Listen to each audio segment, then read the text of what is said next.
The path through Windsor Great Park once felt endless. Meandering trails beneath ancient trees, a canopy of oak and horse chestnut, open land stretching toward distant royal estates. For generations, it offered more than beauty. It offered a connection between palace and people, crown and commoner. But now, a new gate has drawn a sharp line across that tradition. Recently, quiet discontent among local residents has erupted into pointed backlash.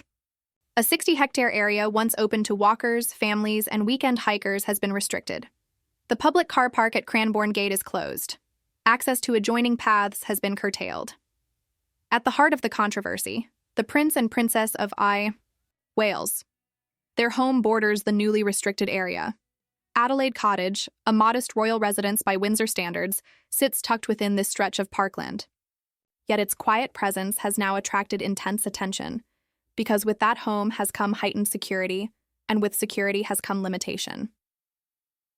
Welcome to Crownverse, where we don't just observe royal life, we examine what it truly means.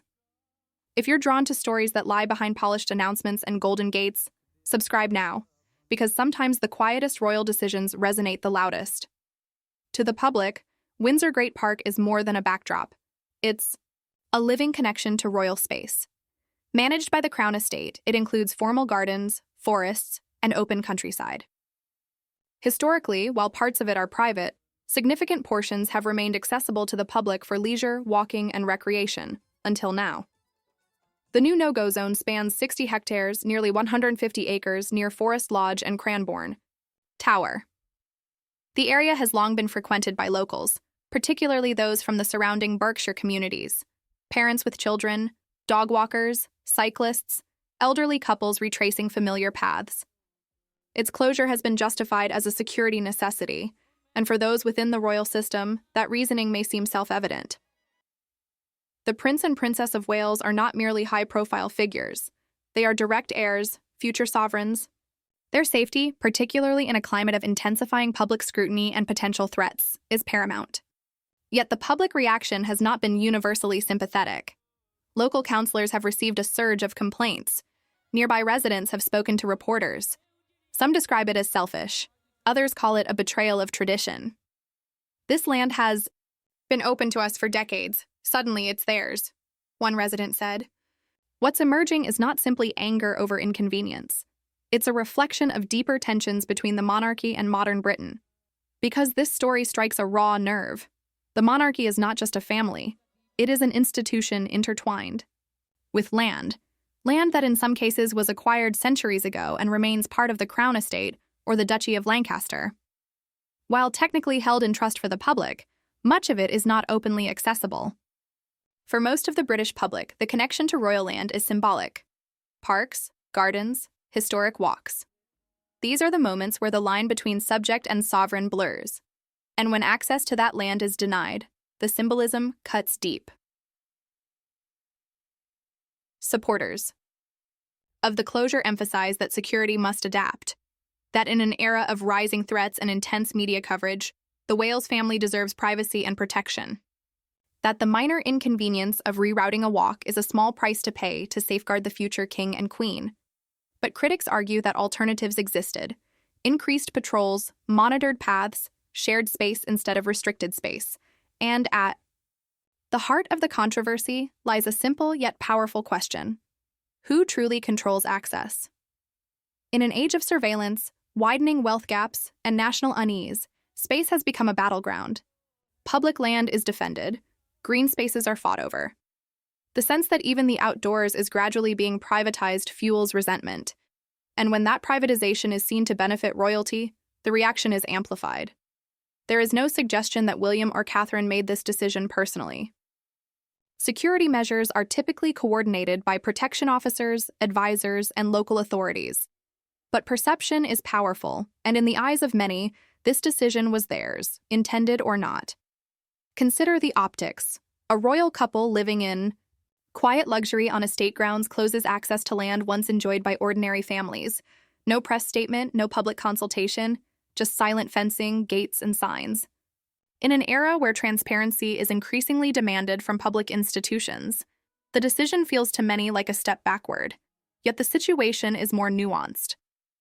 The monarchy has long walked a tightrope, preserving mystique while appearing accessible, maintaining security while projecting openness. It is not easy. William and Catherine in particular have taken great care to cultivate an image of approachability. School runs, public visits, hands-on parenting, carefully curated photographs, all part of a strategy to modernize the monarchy.